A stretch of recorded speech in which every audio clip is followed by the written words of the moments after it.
Hi guys, good morning. So, concern lang po sa mga baguhan pa lang ng mga content creators guys, no? So, bago kayo mag-post na inyong mga video, siguraduhin ninyo na nakasunod kayo sa monetization standard, mga community guidelines ni Meta, no? Yung mga video ninyo guys, dapat pinahaba ba? Hindi yung pinahigda na format kasi bawal yun talaga. So, tingnan niyo mabuti guys, no? Huwag ninyong i-upload ang mga ganun guys. Kung wala kang may upload, mas mabuti na huwag kang mag-upload kaysa ganun ang i-upload ninyo kasi hindi yun pwede, bawal yun. So, matatagalan kayo bago kayo ma-monetize kung ganun ang mga video ninyo.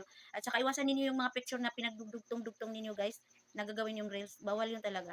Kung gusto niyo ma-monetize ka agad, aralin niyo mabuti yung mga pwede na i-upload na mga videos, no?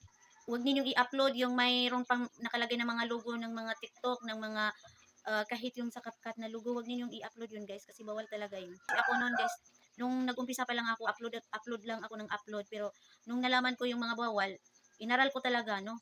Nanood ako ng mga tutorial. Nung nalaman ko, dinilit ko talaga yun. Marami yun guys, mga 100 siguro na mga ano ko, mga videos ko kasi upload lang ako ng upload noon guys. Hindi ko inaral kung anong mga bawal. Kaya masasayang lang guys. At saka ako, bago ako maglagay ng mga patala, tinitingnan ko yung video kasi kung may violation yon na hindi nakasunod sa standard ni Meta, hindi ko nilalagyan ng tala kasi.